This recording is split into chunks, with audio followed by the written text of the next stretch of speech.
And up next, it's a very fantastic comedian. I've met him many times, and he's a great guy and he's very funny. Everyone put your hands together for Keith Carey, everybody.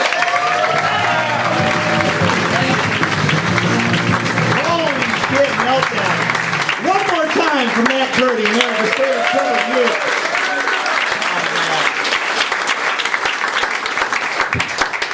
Me and your mom are very proud of you, Matt. You've come a long way from all those matches. Hey, everybody.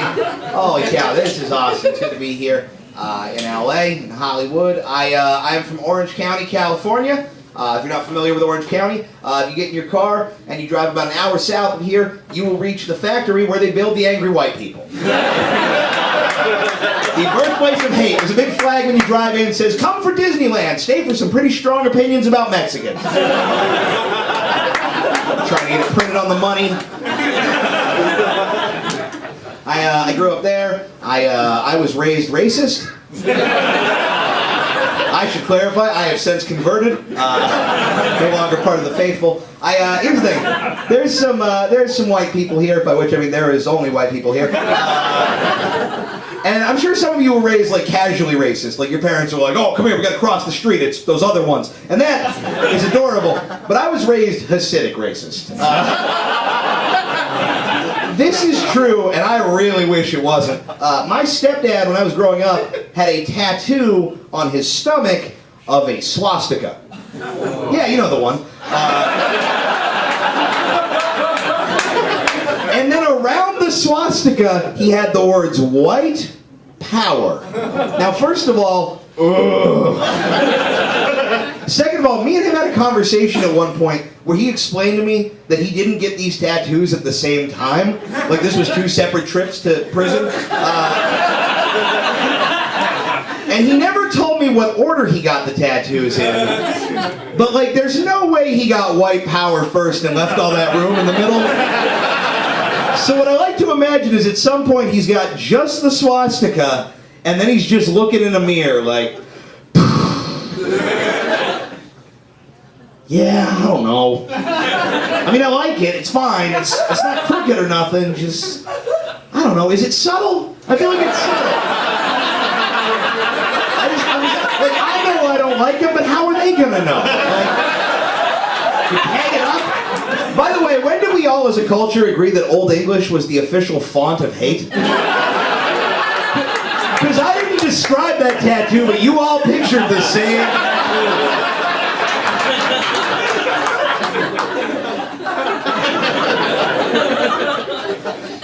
It's weird, man. It's weird. I grew up in that family. I was the racial progressive in the house. I was the hippie. Not a high bar to clear. Like, all that means is I never yelled wetback at a water park. And then I got to LA, which is kind of just a bunch of English majors roaming the streets competing for the title of most offended white person. So I'm basically a man without a country. I have nothing. I don't know. I have a lot of white friends because I yell about my feelings at coffee shops, and that's who shows up to this party. And here's the thing, I have a lot of like very social justice-y, like conscious friends who like blog about things that matter to them on Facebook. And I think if you want to do that, that's totally fine. I'm totally into it. The problem I have is every white 20-something person I know is too easily distracted by 90s nostalgia to get anything done. I've done some research. About a year ago, I don't know if you guys heard, some things happened in Ferguson, Missouri. It got a little weird. There was a bit of a kerfuffle. And the day that happened, everybody I know who would be managing a Barnes & Noble if they still existed was on Facebook just like, "This is an outrage. The system is broken, and I've never met a black person, but I got their back." And then the next day, the Jurassic World trailer came out. And then there were like 4 people, like, "Remember the police?" And everybody else is like, "Dinosaurs." And like, and I was just like, police brutality in a Jurassic Park in theaters, the 90s really are back. Holy cow.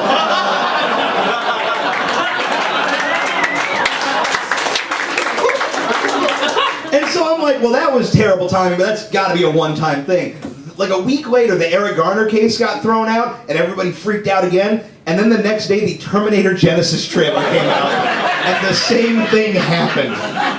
What I'm saying is there's definitely a conspiracy. Like, the police went to Hollywood at some point and were like, look, here's the deal. We are not gonna get better. So what we need you to do is backlog some nostalgia pieces so that when we fuck up, and we certainly will, we have something to chum the waters and distract the angry white children. So just... What, you think I'm weirded out 2 weeks from now, you're going to be watching the news and it's going to be like, another unarmed protester shot in the streets of Detroit today. Oh, breaking news, the Rugrats are back. Holy cow. Hollywood and the police, two groups of people who ran out of ideas 40 years ago, so now they just keep shooting the same things and wondering why everyone...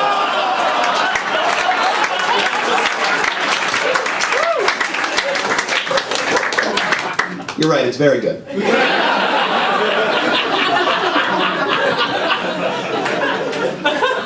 I am bisexual. Thank you. I'm very brave. Well, shut up. Like, somebody always woos or applauds, and I appreciate it. But like, it's not an achievement. You can all do it right now. Like, you've got to put some stuff in your mouth you weren't planning on. It's just say maybe where you once would have said no. That's all I'm saying. Green eggs and ham, that shit. I'm bisexual, which I think is the best of both worlds. Not sexually, just like I get all the fun parts of being gay without the scary parts. Like I get like brunch and parades and glory holes. I have access to these things, but then if like a pickup truck rolls up and they're like, "You seen any queers?" I'm like, "I love pussy," and I pass them on. It's amazing. I do a lot of shows in like real like rowdy bars though. Whenever I talk about being bi, there's always a guy who comes up to me after the show and corners me at the bar, and he is 300% of the time wearing a Raiders jersey. And he always like tries to like get macho and like gay bash me, but it's always in a very suggestive way. It's always like, "Oh, I heard what you said up there. I bet you love it if we went in the bathroom right now and you sucked my dick." And I'm like, I would not love that. But I feel like you might. Like, I said hello, and that was your response to that. You were leaving a trail of breadcrumbs to your butthole, my friend. Like, I just want one of these guys to be real transparent with it. Like, I want somebody to corner me outside the parking lot and be like, "Oh, what's up? I heard your set, man. I bet you'd love it if, like, we went on a few dates and got to know each other really well. I told you about my hopes and dreams and what I wanted to be when I grew up, and you named all your childhood pets for me. And then, like, I don't know, maybe we hit it off. Things work out well. 10 years from now, we get a place in Vermont. I open a bakery, you focus on your woodworking business. And we're gonna work out all the details. But, like, we have this cute little cottage, and we paint the door a different color every year, so at the end of our lives together, we can count our experiences like the rings of a tree. And then, like, maybe one day we're 80, and we're laying in bed, and we hear our grandkids downstairs on Christmas morning. And I put my head on your chest, and I hear your heartbeat, and realize it was always the slow, steady drum beat that fueled our lives together. Yeah, you love that, you fucking faggot!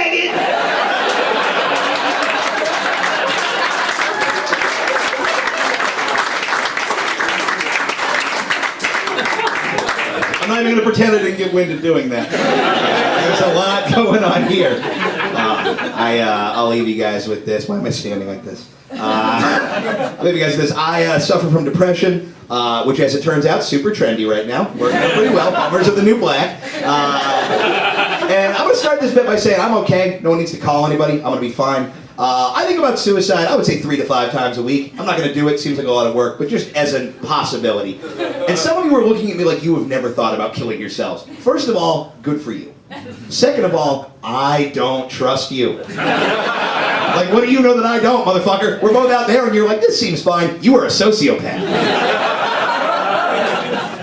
I have been advised by medical professionals this is not an acceptable way to think. I just got Obamacare because I'm a pussy smasher. And as part of Obamacare, yeah, I don't know what it means. As part of Obamacare, you get free therapy, which is awesome. I think that's great. The problem is, to get the free therapy, I had to go to the Los Angeles County Mental Health Building. If you've never been, that's where the nightmares go to turn into super nightmares.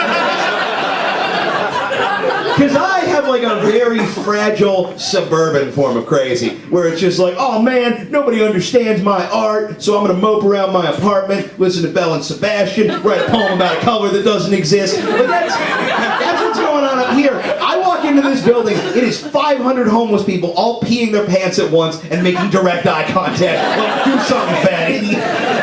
There's one dude in the corner fighting an invisible chupacabra and losing. There's a lot going on. And I get in line, and you go to the counter, and they hand you like a questionnaire that you have to fill out before anything else happens. But there's only one question on it, and the question is, are you a danger to yourself? And surprisingly, I answered no. I was having an okay Tuesday. Seemed like I was going to be all right. What I found out that day is if you say no, you have to wait for 8 hours before anybody talks to you. Because you're fine. You're not going to make a mess on the floor. You'll hold. If you say yes, you go to the front of the line. I wish that was the rules anywhere else in the world. I wish I could kick open the door to a crowded Burger King, just boom, walk in proudly and say, hey everybody, I got 40 Vicodin in my pocket and I'm not afraid of the dark anymore. So let's make something happen. You have 30 seconds to put chicken fries in me or I'm going to go take a forever nap in the ball pit. How do you like that? You guys have been fucking awesome. Enjoy the rest of the show.